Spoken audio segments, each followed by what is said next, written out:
नमस्कार, मैं हूं मनोज मानस। हमारी खास पेशकश जनहित में आपका स्वागत है और जनहित में आज हम बात कर रहे हैं शिक्षकों के साथ योगी सरकार। सुप्रीम कोर्ट ने हाल ही में शिक्षक पात्रता परीक्षा यानी कि टीईटी को लेकर बड़ा फैसला किया है। अब कक्षा 1 से 8 तक पढ़ाने वाले सभी शिक्षकों के लिए टीईटी यानी कि टेट परीक्षा पास करना अनिवार्य होगा। जिन शिक्षकों की सेवा 5 साल से अधिक समय की बाकी है, उन्हें अगले 2 साल के भीतर टीईटी परीक्षा पास करनी होगी। अगर वे इस अवधि में परीक्षा पास नहीं कर पाते हैं तो उन्हें सेवा छोड़नी होगी या अनिवार्य सेवानिवृत्ति लेनी होगी। वहीं जिनकी सेवा अवधि 5 साल से कम है, उन्हें टेट पास करने की बाध्यता नहीं है, लेकिन वे प्रमोशन के लिए अयोग्य रहेंगे। यह नियम सरकारी और निजी दोनों शिक्षकों पर लागू होगा। आपको बता दें कि कोर्ट का यह आदेश पूरे देश के लिए है। आदेश से शिक्षकों में हड़कंप है, क्योंकि देश भर में लाखों शिक्षक जिन्होंने टीईटी नहीं पास किया है। 2011 से पहले नियुक्ति पर शिक्षकों की नौकरी पर तलवार लटक गई है। शिक्षकों की नौकरी पर संकट को देखते हुए उत्तर प्रदेश की योगी सरकार ने अहम फैसला लिया है। बेसिक शिक्षा विभाग के सेवारत शिक्षकों को टीईटी परीक्षा यानी कि शिक्षक पात्रता परीक्षा की अनिवार्यता से राहत दिलाने के लिए मुख्यमंत्री योगी आदित्यनाथ ने बड़ा कदम उठाया है। मुख्यमंत्री के निर्देश के बाद बेसिक शिक्षा विभाग ने उच्चतम न्यायालय द्वारा हाल ही में दिए गए आदेश पर रिव्यू पिटीशन यानी कि पुनर्विचार याचिका दाखिल की है। सुप्रीम कोर्ट ने बीते 1 सितंबर को अपने आदेश के जरिए कक्षा 1 से 8 तक के विद्यालय में पढ़ाने वाले शिक्षकों के लिए टीईटी अनिवार्य कर दिया था। इससे पहले से सेवारत बिना टीईटी पास शिक्षक नौकरी जाने के डर से सदमे में है। हाल ही में 2 शिक्षकों की मौत के बाद उनके स्वजन ने मानसिक आघात के कारण मौत का आरोप लगाया था। इसी सब के दृष्टिगत सरकार ने सुप्रीम कोर्ट से अपने निर्णय पर पुनर्विचार करने को याचिका दाखिल की है। आपको बता दें, मुख्यमंत्री का मानना है कि प्रदेश में पहले से कार्यरत शिक्षक लंबे समय से शिक्षा व्यवस्था का हिस्सा हैं और वो बच्चों को पढ़ाने में उनका महत्वपूर्ण योगदान रहा है। सरकार समय समय पर उन्हें प्रशिक्षण देती रही है ताकि बदलते समय और शिक्षा प्रणाली की जरूरत के अनुरूप शिक्षण कार्य कर सके। ऐसे में उनकी वर्षों की सेवा और अनुभव को दरकिनार करना उचित नहीं है। मुख्यमंत्री ने कहा कि सरकार शिक्षकों की योग्यता और अनुभव का सम्मान करती है। उन्होंने बेसिक शिक्षा विभाग को यह सुनिश्चित करने के निर्देश दिए हैं कि सुप्रीम कोर्ट के आदेश की समीक्षा में राज्य का पक्ष मजबूती से रखा जाए ताकि सेवारत शिक्षकों को राहत मिल सके। सरकार का यह प्रयास रहेगा कि शिक्षक निश्चिंत होकर बच्चों की पढ़ाई पर ध्यान दे और उनकी सेवाओं का सम्मान बना रहे। इससे लाखों सेवारत शिक्षकों के सामने भविष्य को लेकर अनिश्चितता की स्थिति उत्पन्न हो गई है। उनका मानना है कि वर्षों की सेवा और अनुभव के बावजूद यदि उन्हें केवल एक परीक्षा के आधार पर अयोग्य करार दिया गया तो यह उनके भविष्य और परिवार की आजीविका पर संकट ला सकता है। प्रदेश में करीब 1.5 लाख ऐसे शिक्षक हैं जो बगैर टीईटी के नियुक्त हुए हैं। वैसे तो देश भर में यह संख्या लगभग 30 लाख के आसपास है, लेकिन अगर उत्तर प्रदेश की बात करें तो लगभग 1.5 लाख के आसपास ऐसे शिक्षक हैं जो टीईटी के बगैर शिक्षा व्यवस्था में हैं। सरकार ने शिक्षकों के राहत के लिए जरूर अब कदम उठा लिए हैं, लेकिन अब देखना होगा कि उत्तर प्रदेश सरकार के ये प्रयास शिक्षकों को कितनी राहत पहुंचाते हैं। और इस विषय पर हमारे साथ खास मेहमान भी जुड़ेंगे और उनसे चर्चा करेंगे कि आखिर शिक्षक संघ से कई मेहमान हमारे साथ जुड़ेंगे और उनसे चर्चा करेंगे कि आखिर इस फैसले के बाद शिक्षकों को कितनी राहत महसूस हो रही।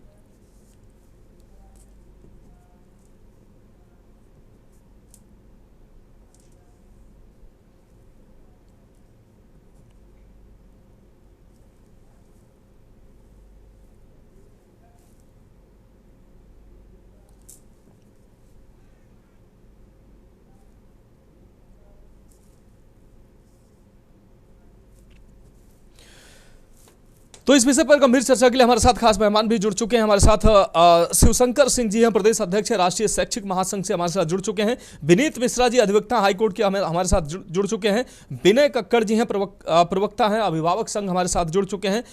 अंकुर त्रिपाठी जी हैं, प्रदेश अध्यक्ष all India NPS employees federation से हमारे साथ जुड़ चुके हैं। साथ ही विजय उपाध्याय जी महामंत्री हैं, प्राथमिक शिक्षक संघ से हमारे साथ जुड़े हुए हैं।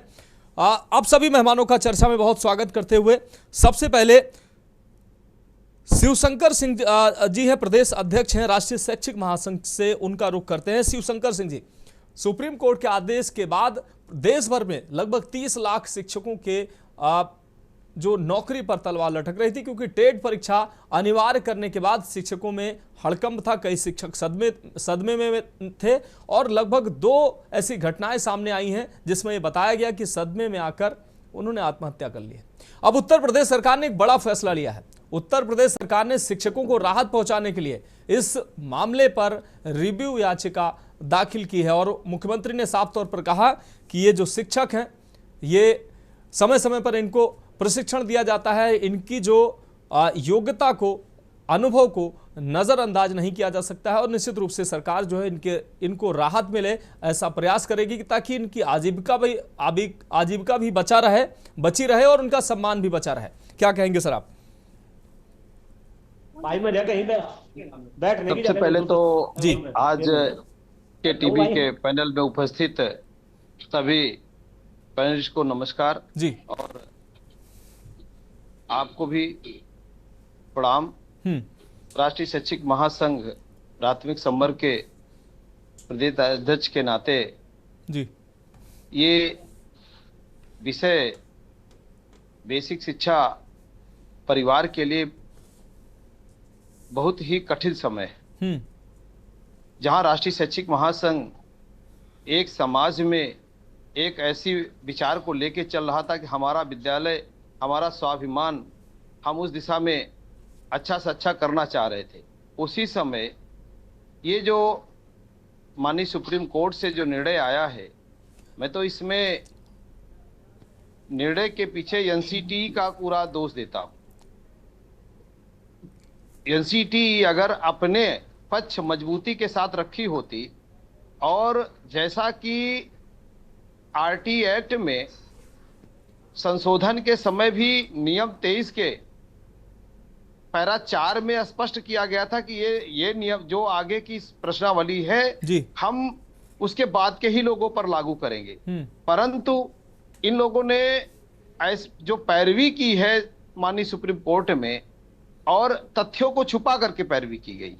अन्यथा की स्थिति में आप भी जाने जो देख रहे हैं कि 2025 जब स्पष्ट लिखा हुआ है कि 2010-25 अगस्त के पहले का कोई शिक्षक आपके नियम में स्पष्ट दिया गया है, 2001 के और उसके पहले के खा और गा में स्पष्ट दिया हुआ है नियम 23 के 4 के गा और घा में, आप खा और गा में देख लीजिए। उसके बाद भी ऐसी स्थितियां पैदा की गई। ये अपने आप में लगता है कि जानबूझकर कहीं ना कहीं गड़बड़ी की गई है। एनसीटी अगर वो स्पष्ट रूप से अपना विषय रखती तो ये परिस्थिति नहीं पहुंची। हम भारत सरकार से, चूंकि विषय भारत सरकार का है, उत्तर प्रदेश सरकार संवेदनशीलता दिखाई है। जैसे ही राष्ट्रीय शैक्षिक महासंघ ने 14-15 तारीख को अपना पूरे देश में एक साथ आंदोलन शुरू किया, माननीय 16 तारीख को माननीय मुख्यमंत्री जी का एक ट्विटर के माध्यम से संदेश आया कि भारत सरकार, उत्तर प्रदेश सरकार पूरी तरह से जो है शिक्षकों के साथ है, शिक्षकों की परिस्थितियों को समझती है जी। और जिस मेहनत के साथ हम सब ने मिलकर के काम किया है शिक्षा व्यवस्था को, आज उत्तर प्रदेश देश में जो 32वें स्थान पे था, उत्तर प्रदेश की स्थिति तो ये पहुंच गई कि हम 7वें नंबर पे आ गए देश में। आपके चाहे सारे जो वहां के जो सूचक हैं, सूचकांक में हम लोगों ने इतना परिवर्तन किया, लेकिन ये देश उत्तर प्रदेश की समस्या नहीं है, ये समस्या पूरे देश की जब बनी। ऐसी परिस्थिति में अगर एनसीटी अगर अपना सही से लगाएगी, अगर फिर से अगर ये रिव्यू याचिका में जाएंगी, एनसीटी अपना विषय उचित ढंग से रखेगी, भारत सरकार उस पर अपना एक्शन लेगी कि ये स्थितियां 30 लाख लोगों की आजीविका से जुड़ा है। और दूसरा मैं एक बात और कहूंगा, खेल के नियम बदले जा रहे हैं। वही सुप्रीम कोर्ट नियम 14 के द्वारा, नियम 14 में हमारे अधिकार जो दिया हुआ समता का अधिकार, वहां पर जब कहते हैं तो कहते हैं कि नहीं, बीच में हम नियम नहीं बदल सकते, किसी के साथ अन्याय नहीं होने देंगे। और वही अन्याय की स्थिति माननीय सुप्रीम कोर्ट ने ध्यान नहीं दिया कि मैं कैसे 2010 के पहले नियुक्त, हम जब भर्ती हुए थे, एक बात सभी को जानना चाहिए, जब हम भर्ती हुए थे उस समय की जो मानक थे 100% उनको पूर्ण करते हुए समय समय पर भर्तियां हुई हैं। जब उन परीक्षाओं के समय परीक्षा होकर के या योग्यता के आधार पर या एक मेरिट के आधार पर जब भर्तियां हुई हैं, आज ऐसी स्थिति क्यों पैदा की जा रही है? ठीक है, आज उनको ध्यान में रखना चाहिए। इसलिए मेरा कहना है जी। कि इस पर भारत सरकार को भी संवेदनशीलता दिखानी चाहिए और पूरी तरह से जब सभी संगठन पूरे मन से चाह रहे हैं कि जो है शिक्षा व्यवस्था आगे बढ़े, तो ये पटरी से उतारने की व्यवस्था कुछ लोगों के द्वारा की जा रही है और ये सरकार का, ये ब्यूरोक्रेट का जो तंत्र है वो बिगाड़ रहा है। मेरा तो इतना मानना है। ठीक है, आप जुड़े रहिए। शिवशंकर जी आप जुड़े रहिए हमारे साथ विनीत मिश्रा जी हैं, कानून के जानकार हैं, उनसे समझते हैं कि आखिर विनीत मिश्रा जी, उत्तर प्रदेश सरकार ने इन शिक्षकों को राहत देने के लिए पुनर्विचार याचिका जो है, रिव्यू पिटीशन जो है वो सुप्रीम कोर्ट में दाखिल की है और मुख्यमंत्री का साफ कहना था कि शिक्षक जो है हमारे लिए महत्वपूर्ण है, वो योग्य भी हैं, समय समय पर उनको प्रशिक्षण दिया जाता रहा। लेकिन अगर कानूनी पहलू से इसको देखा जाए, ये पूरे देश में ये सुप्रीम कोर्ट का ये फैसला लागू था, उत्तर प्रदेश सरकार की तरफ से ये पिटीशन दाखिल की गई है। अगर इस पर पुनर्विचार याचिका को एक्सेप्ट किया जाता है और इस पर होती है, तो ये जो सुप्रीम कोर्ट का आगे का जो फैसला आएगा ये पूरे देश पर लागू होगा या उत्तर प्रदेश इसमें राज्य के अपने राज्य के पक्ष के तौर पर सुप्रीम कोर्ट पहुंचा है?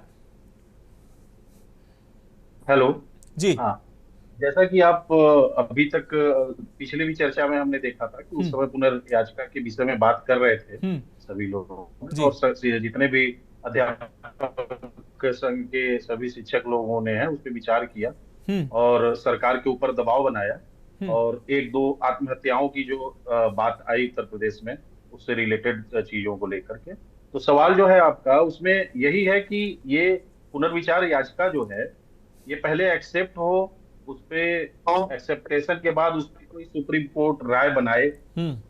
तो अभी तक मैं बता देना चाहता हूं आपको कि बात तो सही है जी, सरकार संवेदना में और चूंकि अपने शिक्षकों को समझते हुए जी, उनकी भावनाओं को समझते हुए इस पे पुनर्विचार याचिका के लिए तैयार हुए हैं महाराज जी और इसको आगे बढ़ाए हैं। लेकिन इस बात को ध्यान देना पड़ेगा कि पुनर्विचार याचिका एक कोई ऐसी छोटी सी याचिका नहीं होती है, बहुत ही गंभीर विषय है और पुनर्विचार याचिका का एक जो प्रक्रिया है वो बहुत ही न्यायालय के लिए एक प्रतिबद्धता और एक लोकतांत्रिक जो सम्मान है, लोकतांत्रिक भावनाओं का जो सम्मान है उस विषय में एक बहुत बड़ी प्रणाली और जहां तक इसकी सक्सेस रेट की बात है वो 100 में से एक याचिका ही पुनर्विचार याचिकाओं पे सफलता मिल पाई है आज तक।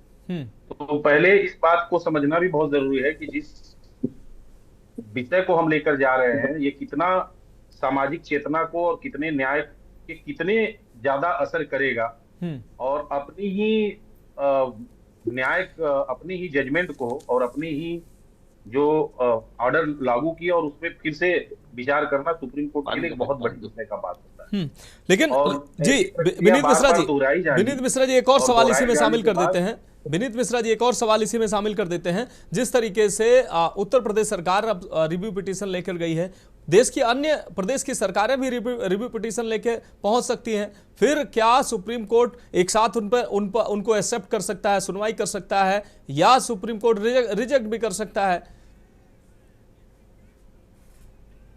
सुनवाई भी कर सकता है जी। लेकिन पुनर्विचार याचिका के रिव्यू पिटीशन के बारे में बता रहा हूँ, उसकी गहराई के बारे में बता रहा हूँ क्योंकि यहाँ सभी लोग शिक्षक बैठे हैं, हमारे शिक्षक हैं जी और सभी सीनियर लोग हैं और उन लोगों को भी विषय की अच्छी तरीके से जानकारी है।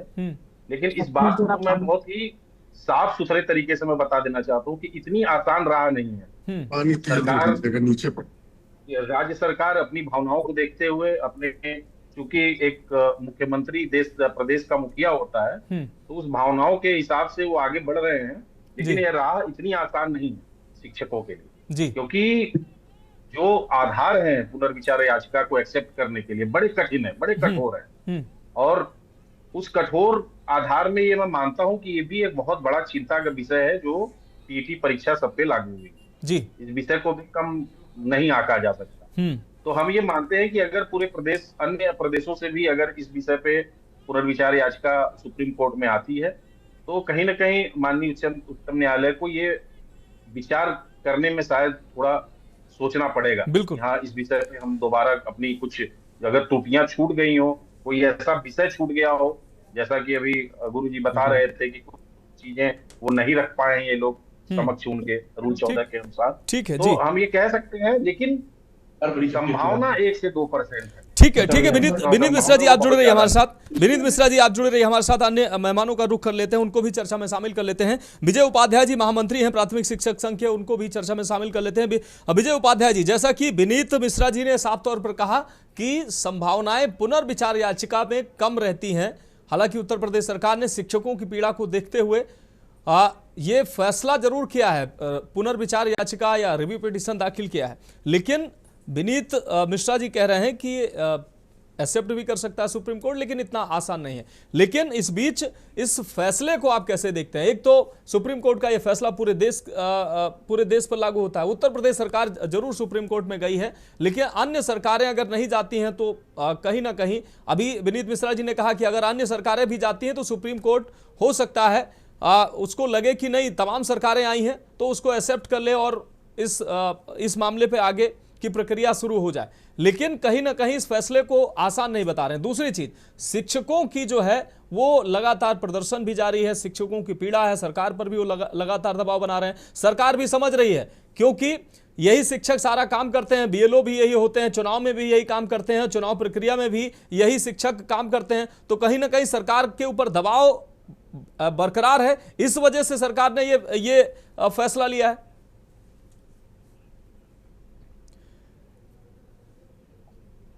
विजय जी फोन अनम्यूट कर लीजिए। जी विजय जी फोन अनम्यूट कर लीजिए ताकि आपकी आवाज मिल सके।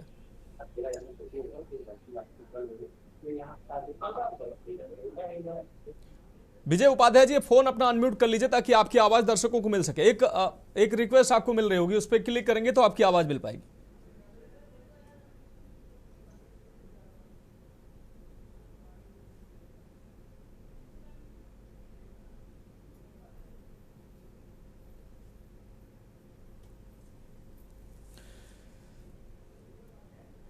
जी विजय उपाध्याय जी। जी आवाज आ रही है? जी विजय उपाध्याय जी अपनी बात रखें। जी बहुत बहुत धन्यवाद मानस जी आपको। इस सप्ताह आपने दूसरी बार शिक्षकों के दर्द को अपने चैनल से दिखाने का प्रयास किया है। जी निश्चित रूप से आपको और पूरे चैनल को मैं धन्यवाद देना चाहता हूं। शुक्रिया सर। हमारे प्राथमिक शिक्षक संघ के प्रदेश अध्यक्ष आदरणीय दिनेश चंद्र शर्मा जी स्पष्ट रूप से लगातार ये कहते आ रहे हैं कि ये बड़ा विषय है और उत्तर प्रदेश की सरकार ने, माननीय योगी जी ने अभी कल घोषणा की है कि हम रिव्यू में जाएंगे। उन्होंने अपने अधिकारियों को निर्देश जारी किया है। इसके लिए मैं पूरे संगठन की ओर से, शिक्षकों की ओर से मैं माननीय योगी जी को धन्यवाद ज्ञापित करता हूं। लेकिन एक बात प्रदेश अध्यक्ष जी ने हमारे लगातार कही और फिर वो कह रहे हैं कि जब तक एनसीटी ने एफिडेविट फाइल किया था सुप्रीम कोर्ट में, उसमें उन्होंने इस बात का उल्लेख नहीं उसमें करना शायद छोड़ दिया या उन्होंने स्पष्ट नहीं किया कि 2009 जब से आरटी एक्ट लागू हुआ, शिक्षा का अधिकार अधिनियम लागू हुआ, उसके पहले जो नियुक्त शिक्षक हैं, जो 23 के पैरा 1 में स्पष्ट रूप से उसमें उल्लेख है कि उसके पहले के जो नियुक्त शिक्षक है उन पर टेट अनिवार्य नहीं है, उनको टेट से छूट रहेगी। और जो 23 के पैरा 2 में उन्होंने व्यवस्था दी है कि ऐसे राज्य जो जहां पे योग्य अभ्यर्थी न मिल रहे हो, उसमें उन्होंने ये कहा था कि एनसीटी ने अपने उसमें कहा था कि वहां पे वो ऐसे अध्यापकों की भर्ती कर सकते हैं, लेकिन उनको कुछ सालों में 5 साल शायद समय दिया है कि 5 साल में उनको टेट करा दे। तो ये वहां के लिए था। वो एनसीटी ने जो अपनी बात रखी, जो एफिडेविट फाइल की, उसमें इस बात का या तो तथ्य गोपन हुआ है या तो कोई एक कमी जरूर रह गई है जो सही से पैरवी उसकी नहीं कर पाए हैं। भाई कोर्ट जो निर्णय करती है वो निश्चित रूप से तथ्यों के आधार पर करती है। हम सबका ये प्रयास होना चाहिए कि माननीय प्रधानमंत्री जी इसमें हस्तक्षेप करके एनसीटी से कहें कि आप वहां पे, या जो भी मतलब केंद्रीय शिक्षा मंत्री जी हस्तक्षेप करके कहें कि सुप्रीम कोर्ट में वो अपनी गाइडलाइन को दुरुस्त करके वहां सबमिट करे। जब तक के वो एनसीटी अपना उस स्पष्ट नहीं करेगी कि 2009 के पूर्व या आरटी एक्ट लागू होने से पहले के जो नियुक्त शिक्षक हैं, जो मूल आपके एक्ट में जो व्यवस्था है उस पे उन पर टेट लागू नहीं है। तो इसको जब तक स्पष्ट करके कोर्ट में नहीं रखा जाएगा तब तक रिव्यू पिटीशन में जाने से मुझे नहीं लगता बहुत ज्यादा फायदा होने वाला है। विनीत जी भी अभी यही कह रहे थे कि अभी ये चूंकि पूरे देश का मामला है, तो ये जब तक कि केंद्र सरकार का इसमें कोई हस्तक्षेप नहीं होगा तो मुझे नहीं लगता कि रिव्यू से बहुत ज्यादा शिक्षकों को राहत मिलेगी। शिक्षक परेशान है, मुख्यमंत्री जी ने मरहम लगाया है। निश्चित रूप से पूरे प्रदेश का शिक्षक मुख्यमंत्री जी के उस भावना का सम्मान करता है, उनका स्वागत करता है और धन्यवाद भी ज्ञापित करता है। लेकिन माननीय मुख्यमंत्री जी को प्रधानमंत्री जी से बात करके इस विषय को आगे बढ़ाना चाहिए कि एनसीटी गाइडलाइन स्पष्ट करे कि किस पर टेट लागू होना है, किस पे नहीं लागू होना है, इसको वो स्पष्ट करे। उसके बाद ही हम लोगों को कोई लाभ माननीय सर्वोच्च न्यायालय से मिल पाएगा। जी ठीक है, विजय जी आप जुड़े रहिए हमारे साथ। दीप्ति सिंह जी वरिष्ठ अधिवक्ता हैं, सुप्रीम कोर्ट की जुड़े हुए हैं। दीप्ति सिंह जी आपका चर्चा में बहुत स्वागत करते हुए एक कानूनी जो पहलू है उसको समझना चाहेंगे। दीप्ति जी, जिस तरीके से पिछली चर्चा में भी आप जुड़ी हुई थी और काफी महत्वपूर्ण बात है आपने की, और सरकार जो है उत्तर प्रदेश सरकार ने अब शिक्षकों को राहत देने के लिए, पिछली बार की डिबेट में लगातार सभी शिक्षक कह रहे थे कि सरकार को इस पर रिव्यू पिटीशन दाखिल करनी चाहिए। उत्तर प्रदेश सरकार ने अब रिव्यू पिटीशन इसमें दाखिल की है। क्या लगता है कि शिक्षकों को इसमें इससे राहत मिलने वाली है? क्योंकि उत्तर प्रदेश सरकार ने दाखिल किया है और अभी विनीत मिश्रा जी कह रहे थे इसमें टेक्निकली अगर देखा जाए तो काफी ये आसान राह नहीं होती है रिव्यू किसी भी मसले पर। जी जी, देखिए अभी सिर्फ उत्तर प्रदेश की सरकार को लग रहा है कि रिव्यू में जाना चाहिए, जबकि मुझे लगता है इस एप्लीकेशन को बल तब मिलता जब और भी कुछ राज्य इकट्ठा होते और अपने शिक्षकों के लिए लड़ते। अभी सिर्फ योगी सरकार को ऐसा लग रहा है कि उनके शिक्षकों को पढ़ाने का काम करना चाहिए, ना कि खुद के ही इन सारी चीजों में फंसना चाहिए। तो योगी सरकार बहुत क्लियर है, लेकिन ऐसे और भी कुछ सरकारें और भी कुछ राज्य सरकारों को सामने आना चाहिए था और साथ देना चाहिए था। तो ये जो रिव्यू पिटीशन था ये थोड़ा सा कहीं रुकता थमता और इसके ऊपर कुछ बातें होती और मुझे लगता है सुप्रीम कोर्ट को भी सोचना पड़ता। सिर्फ एक सरकार के आगे आने से बहुत ज्यादा इफेक्ट आएगा मुझे नहीं लगता, बट बहरहाल एक तरह से रिव्यू पिटीशन को जब स्वीकार कर लिया जाता है तो जो ऑर्डर है उसको स्टे माना जाता है तब तक जब तक कि इस रिव्यू के ऊपर फाइनल ऑर्डर ना आ जाए। तो तब तक के लिए समझिए कि शिक्षकों को थोड़ी राहत तो मिल गई है, लेकिन ये अंतरिम राहत है, ये कोई फाइनल राहत नहीं है, इसलिए इसमें बहुत ज्यादा खुश होने वाली बात नहीं है। और बहुत बार ऐसा रहा है कि रिव्यू जब भी सुप्रीम कोर्ट में डाला जाता है तो Supreme Court as it is अपने ऑर्डर्स को कंटिन्यू रखती है। तो इसमें मुझे लगता है कि थोड़े से और अगर ये अनुशंसा करते और ये सारे और राज्य सरकारों को साथ लेकर चलते और सारे सरकारें या वहां की तरफ से रिव्यू डलता तो कहीं जाकर बात बनती। अभी मुझे बहुत ज्यादा बात बनती हुई दिखाई नहीं दे रही है, जहां तक कि मैंने पास्ट रिकॉर्ड्स भी देखे हैं कि सुप्रीम कोर्ट में कभी भी इस तरीके के जब मैटर आते हैं तो जितनी भी राज्य सरकारें हैं मैक्सिमम साथ आ जाती तो बात अलग होती। तो अभी बहुत ज्यादा खुश होने जैसा कुछ दिखाई नहीं दे रहा है, बट ये ठीक है कि किसी एक सरकार ने पहल तो किया, ये बड़ी बात है। जी ठीक है, ठीक है। हमारे साथ खास मेहमान लगातार जुड़े हुए हैं। एक बहुत छोटे से ब्रेक का वक्त है और ब्रेक के बाद लगातार चर्चा जारी रहेगी। खास मेहमान हमारे साथ जुड़े हुए हैं। आप देख रहे हैं के न्यूज़, खबरों का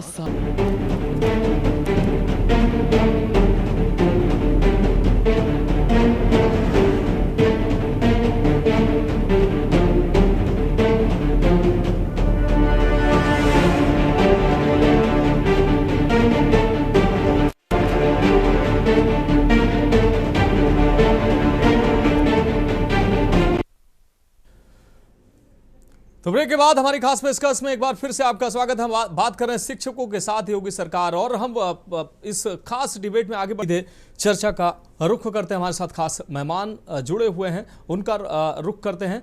हम बात कर रहे हैं शिक्षकों के साथ योगी सरकार। आपको बता दें कि उत्तर प्रदेश सरकार रिव्यू पिटीशन लेकर सुप्रीम कोर्ट पहुंची है, क्योंकि लाखों शिक्षकों के भविष्य का सवाल था और शिक्षक इसको लेकर लगातार विरोध कर रहे थे। और सीधे चर्चा को रुख कर रहे हैं। अंकुर त्रिपाठी जी, प्रदेश अध्यक्ष all India NPS employees federation से हमारे साथ जुड़े हुए हैं। अंकुर त्रिपाठी जी, आपसे अहम सवाल, जिस तरीके से अभी दीप्ति सिंह जी ने कहा कि उत्तर प्रदेश सरकार निश्चित रूप से जन भावनाओं के अनुरूप शिक्षकों की भावनाओं के साथ और शिक्षकों की पीड़ा समझा है मुख्यमंत्री ने, इसलिए उत्तर प्रदेश सरकार रिव्यू पिटीशन लेकर गई जरूर है, लेकिन अन्य प्रदेशों की सरकारें अगर पहुंचे तो शायद ये पक्ष मजबूत हो सकता है, इसलिए राहत मिलेगी या नहीं मिलेगी इस पर अभी कोई कुछ कहा नहीं जा सकता। दूसरी चीज, कई अभिभावक जो है संघ से जुड़े लोगों की जो प्रतिक्रियाएं हैं, उनका मानना है कि सुप्रीम कोर्ट ने शिक्षा गुणवत्ता को बेहतर करने के लिए अगर ये फैसला लिया है तो इसमें क्या दिक्कत है। वही शिक्षक पूरे साल पढ़ाते हैं, बच्चों की परीक्षा लेते हैं, तो खुद अगर परीक्षा दे रहे हैं तो उनको आखिर दिक्कत क्यों हो रही है, क्यों इसका विरोध हो रहा है। इन दोनों सवालों का जवाब आपसे।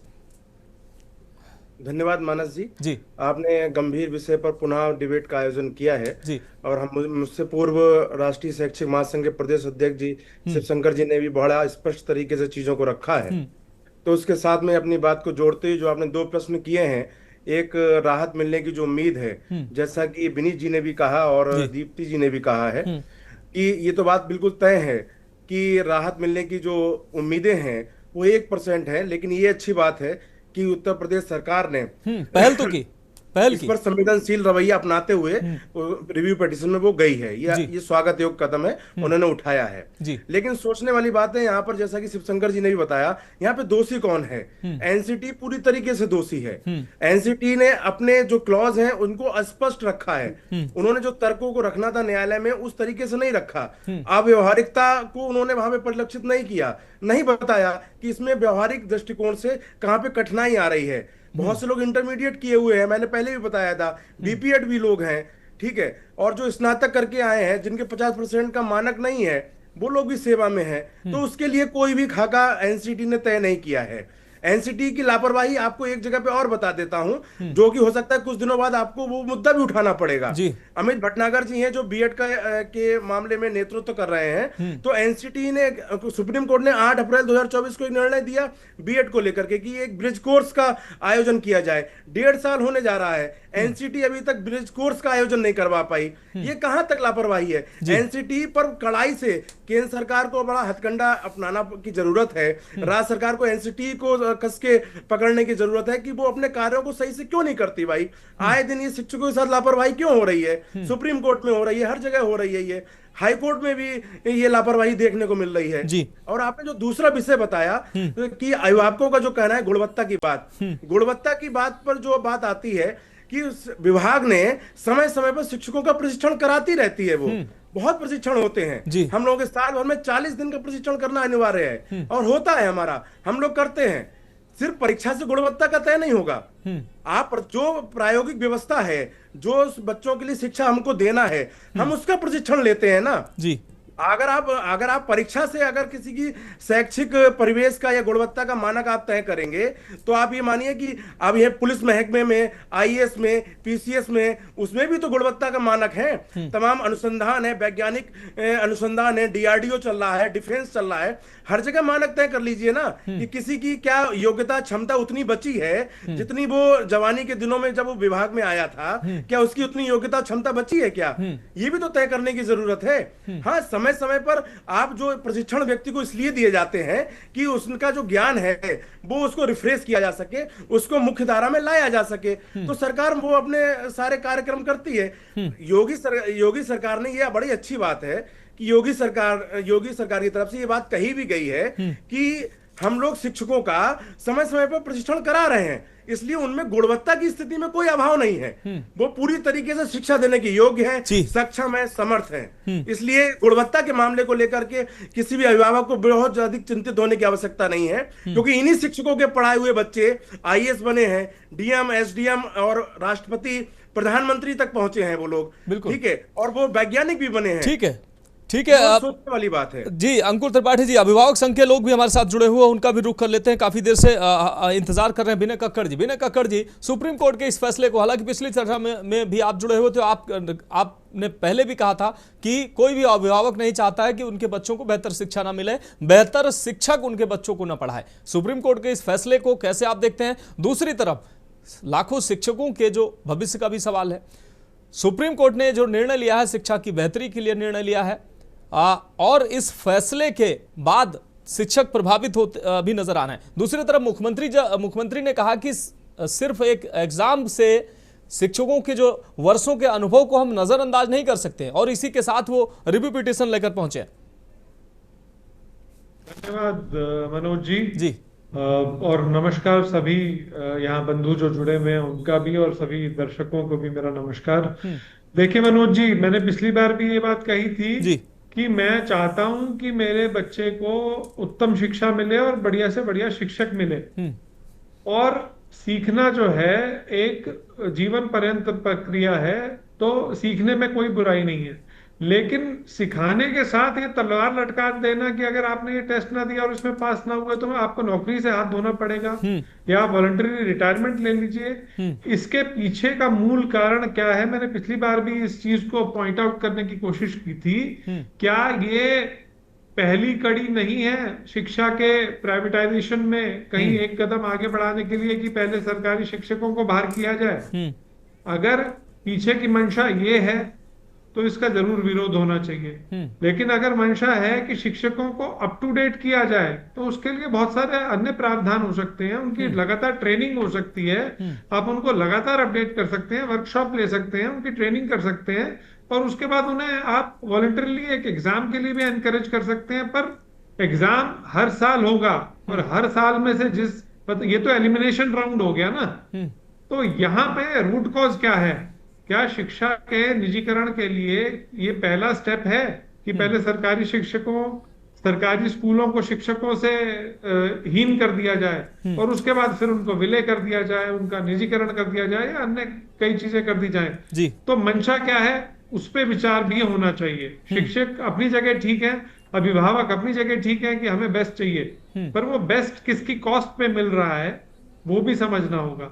और योगी जी का धन्यवाद कि कम से कम उन्होंने ये बात तो उठाई कि हम शिक्षकों का जो इंटरेस्ट है उसको भी सेफगार्ड रख के चलेंगे, पर ये भी देखना होगा कि ये राजनीतिक टिप्पणी है या वाकई इस पे कुछ होता है, क्योंकि केवल उत्तर प्रदेश के फैसले या उनके डिसीजन से नहीं होगा, ये केंद्र निश्चित रूप से राष्ट्र के सभी राज्यों को इसमें पूरे देश का मामला है। निश्चित रूप से ये पूरे देश का मामला है। अशोक गहलोत जी हमारे साथ जुड़े हुए हैं। कक्कड़ जी आपकी बात आ गई। अशोक गहलोत जी अभिभावक संघ से हमारे साथ जुड़े हुए हैं। अशोक गहलोत जी, इस फैसले को पहले सुप्रीम कोर्ट का ये फैसला कि टेट अनिवार्य होना चाहिए, उसके बाद लाखों शिक्षक प्रभावित हो रहे हैं, 1.5 लाख लगभग उत्तर प्रदेश में प्रभावित हो रहे हैं। अब उत्तर प्रदेश सरकार रिवीजन पिटीशन के साथ सुप्रीम कोर्ट पहुंची और मुख्यमंत्री ने साफ तौर पर कहा कि अनुभव को, शिक्षकों के जो अनुभव, वर्षों के अनुभव को हम नजरअंदाज नहीं कर सकते हैं और उनको हम समय समय पर प्रशिक्षण देते रहते हैं, इसलिए ये कहना कि वो काबिल नहीं है, ये इस मानक के साथ, वो रिव्यू पिटीशन के साथ उत्तर प्रदेश सरकार गई है। दूसरी चीज, सुप्रीम कोर्ट का जो फैसला कि टेट अनिवार्य, किस उम्मीद के साथ ये फैसला सुप्रीम कोर्ट लेकर आई होगी? जाहिर है कि जो सुप्रीम कोर्ट के सामने मामला पहुंचा होगा उसमें कहा गया होगा कि भाई शिक्षा गुणवत्ता इससे बेहतर होगी, तथ्यों के आधार पर ही तो सुप्रीम कोर्ट ने फैसला दिया होगा।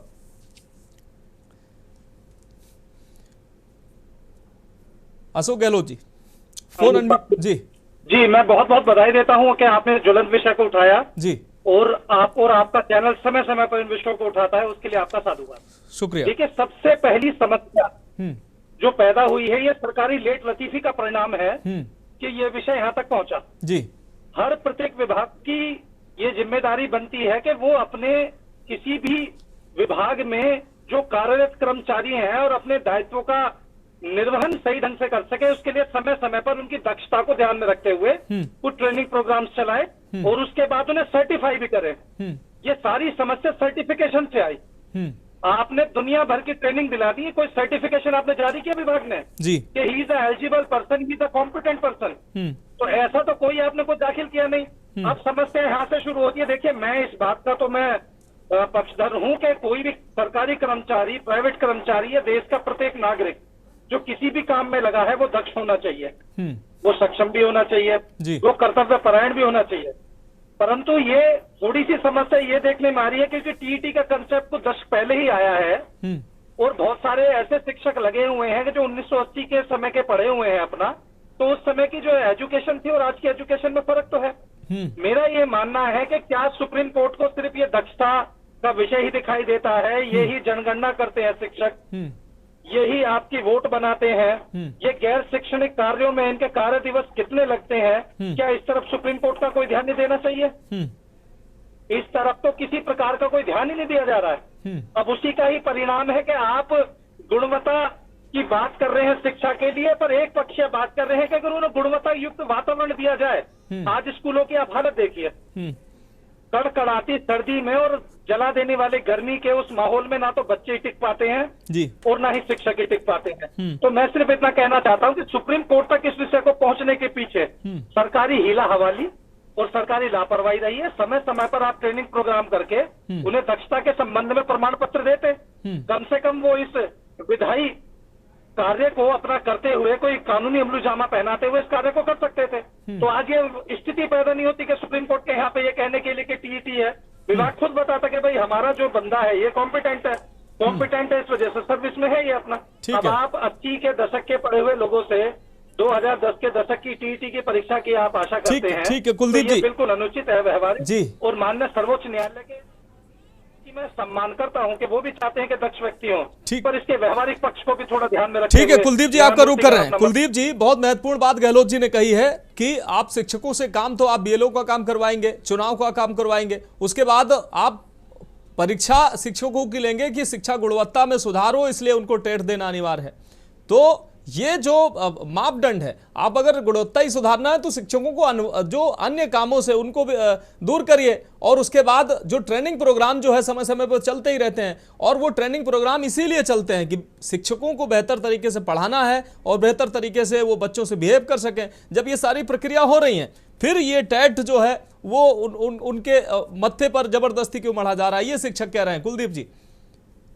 जी देखिए मनोज जी, इससे पहले मैं आपकी बात का आंसर दूं, सबसे पहले तो मैं बधाई दे रहा, कहीं जो पूर्व के वक्ता थे उन्होंने भी बधाई दी। भाई आज मीडिया के अंदर हर मुद्दों पे चर्चा है, लेकिन कोई शिक्षा पे चर्चा नहीं करता, शिक्षकों पे चर्चा नहीं करता। आज पूरे हिंदुस्तान के अंदर शिक्षकों के अंदर हाहाकार मच रही। आप इतने गंभीर विषय को लेकर चल रहे, तो आप जो है धन्यवाद के पात्र है। दूसरी बात, मैं आपकी इस बात से बिल्कुल सहमत नहीं हूं जो आपने प्रोग्राम का टाइटल दिया कि भाई योगी सरकार शिक्षकों के साथ। मैं तो आपके चैनल के माध्यम से ये बताना चाह रहा कि जब देश में भारतीय जनता पार्टी की सरकार आई, ये तो हमेशा जो है शिक्षकों के साथ में, शिक्षकों के विरोध में इन्होंने काम करे। आप देखिए, अगर पुरानी पेंशन को खत्म किया तो वो पुरानी पेंशन किसने खत्म की? इसके बाद अभी मैं योगी सरकार की भी आपको एक यहाँ पे पोल खोलना चाह रहा आपके चैनल के माध्यम से। श्रीमान जी, उत्तर प्रदेश के अंदर वित्तीय विहीन के शिक्षक है, मेरे ख्याल से इस वर्डिंग को आप समझ रहे होंगे, वित्तीय विहीन के शिक्षकों को जो पूर्व की सरकार थी, सपा की सरकार, उन्होंने मानदेय देना शुरू करा था। अरे योगी सरकार ने तो आके ये मानदेय भी खत्म कर दिया, जबकि योगी सरकार ये बोलती थी कि भाई समान काम के बदले समान वेतन देंगे। तो ऐसा कुछ नहीं, केवल एक रिव्यू पिटीशन दाखिल करने से योगी सरकार शिक्षकों के साथ नहीं होगी। दूसरी बात, मैं आपकी बात का बिल्कुल समर्थन कर रहा, पूर्व में भी कई वक्ताओं ने कहा भाई सारे के सारे काम आज शिक्षक कर रहे। शिक्षक पे पढ़ाने के अलावा, खास तौर से जो सरकारी क्षेत्र में शिक्षक काम कर रहे, पढ़ाने के अलावा वे सारा काम कर रहे। जो उनका मेन काम पढ़ाने का होना चाहिए, शैक्षणिक कार्य होना चाहिए, वो तो करते नहीं। वोट वे बनवाएंगे, वोट वे डलवाएंगे, जनगणना वे करेंगे, लगभग 30-35 तरीके के काम जो है शिक्षक कर रहे। और इसके बाद इस तरीके का फैसला, और मैं पूर्व में भी ये स्टेटमेंट दिया था आपके चैनल के माध्यम से कि सुप्रीम कोर्ट ने अगर ये फैसला दिया तो उसके पीछे कहीं ना कहीं सरकार का 2017 का एक अध्यादेश है। आप उस अध्यादेश को पढ़ो, अगर वो अध्यादेश सरकार जारी ना करती तो सुप्रीम कोर्ट इस तरीके के डिसीजन ना देता। अब रही बात की भाई सरकार ने जो है पुनर् याचिका जो है दायर की, और कहीं ना कहीं हम और आप जो है योगी सरकार की तरफदारी कर रहे हैं। योगी सरकार के ऊपर आज इतना प्रेशर है कि शिक्षक पूरे उत्तर प्रदेश सहित पूरे हिंदुस्तान में सड़क पे है। राष्ट्रीय शैक्षिक महासंघ के भी प्रतिनिधि हमारी में जुड़ रहे हैं। कुलदीप जी, मैंने टाइटल इसलिए रखा ये क्योंकि पश्चिम बंगाल सरकार अगर गई होती रिवीजन पिटीशन लेकर तो मैं कहता ममता सरकार शिक्षकों के साथ, कर्नाटक की सरकार लेकर गई होती तो मैं कहता कर्नाटक की सरकार शिक्षकों के साथ। अगर उत्तर प्रदेश सरकार लेकर गई है तो मुझे कहना पड़ेगा ना कि शिक्षकों के कम से कम पीड़ा समझी है, दर्द समझा है, और आगे फैसला जो भी होना होगा, लेकिन कम से कम सरकार उस रिवीजन पिटीशन को लेकर तो पहुंची। मनोज जी, मैं आपकी भावना का बिल्कुल कदर कर रहा, और आप अगर इस तरीके की बात कर दे तो मैं आपकी बात का समर्थन भी कर रहा। लेकिन आप एक बात बताओ भाई, शिक्षकों के साथ कैसे जो है सरकार है? शिक्षक तो इस देश में 5-10 हजार रुपए में मनोज जी काम कर रहा है। आपकी जानकारी के लिए बता दूं ये बात, आदरणीय मुख्यमंत्री जी को भी पता। इस देश के अंदर मजदूर 700 रुपए की दाढ़ी से निश्चित रूप से सवाल आपका मजदूर कमा रहा। विजय जी, शिक्षक, ठीक है कुलदीप जी, आपकी बात आ गई। विजय जी, अगर उत्तर प्रदेश सरकार ने पहल किया है तो ये कहना क्या गलत है कि उत्तर प्रदेश सरकार शिक्षकों के कम से कम साथ खड़ी है, वो उनकी भावनाओं की उनकी पीड़ा को समझते हुए कम से कम सुप्रीम कोर्ट गई है? विजय जी, सब डिबेट पे रहिए, डिबेट का विषय बदल रहा है। विजय जी, निश्चित रूप से उत्तर प्रदेश सरकार शिक्षकों के साथ खड़ी हुई है। हम उनका उस योगी सरकार का स्वागत करते हैं, उनका अभिनंदन करते हैं कि कम से कम वो इस बात का प्रदर्शन उन्होंने की, इस बात के लिए उन्होंने संकल्प दोहराया कि हम शिक्षकों के साथ हैं। शिक्षकों के 20-20 साल 30-30 साल के अनुभव को उन्होंने स्वीकार किया। और आज योग्यता बढ़ाने की अगर बात है, आज के 20 साल पहले जो भी शिक्षक नियुक्त हुए थे, सब जानते हैं उस टाइम उन्होंने वो सारी योग्यताएं हासिल की थी जिसके आधार पर उनका सिलेक्शन होना था। वो सारे मानक पूरे करने के बाद अध्यापक हुए, इसके बाद लगातार पढ़ा रहे हैं। अभी तो जब से ये ऑनलाइन व्यवस्थाएं शुरू हुई हैं, बहुत सारे प्रशिक्षण हम लोग ऑनलाइन करते हैं। ऑनलाइन के बाद उसका सर्टिफिकेट भी हम लोगों को डाउनलोड करके रखना होता है। और अब तो नई शिक्षा नीति में 40 दिन का प्रत्येक शिक्षक को 40 दिन का प्रशिक्षण अनिवार्य कर दिया गया है। तो जब जब कोर्स बदलते हैं, जब जब व्यवस्थाएं बदलती हैं, हमको प्रशिक्षण मिलता है। और उस टाइम पे जो भी शिक्षक नियुक्त हैं, वो उनकी योग्यता में किसी प्रकार का प्रशिक्षण नहीं लगाया जा सकता। सब ने मेहनत की थी। सब आज उन पढ़ाए शिक्षकों के बहुत सारे लोग IAS हैं, बहुत PCS हैं, बहुत अच्छे अच्छे पदों पर हैं। ये पिछली बार भी मैंने इस बात को दोहराया था कि वो शिक्षक योग्य हैं, उनकी योग्यता पर किसी प्रकार का कोई सवाल नहीं। और जो भी बच्चे हमारे यहाँ से निकल के जाते हैं, उनको वो कुछ ना कुछ लेके जाते हैं और बहुत अच्छा करने का प्रयास हो रहा है। और बच्चे अच्छा करते हैं हमारे विद्यालय के।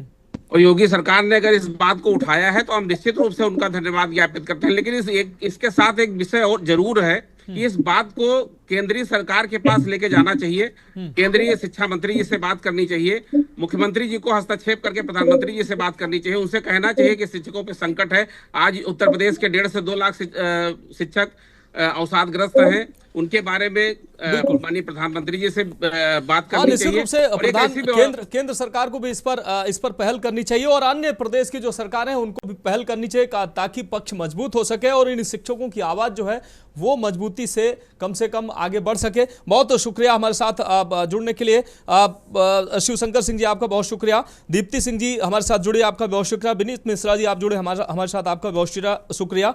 विनय कक्कड़ जी आपका बहुत शुक्रिया। कुलदीप मलिक जी आपका बहुत शुक्रिया।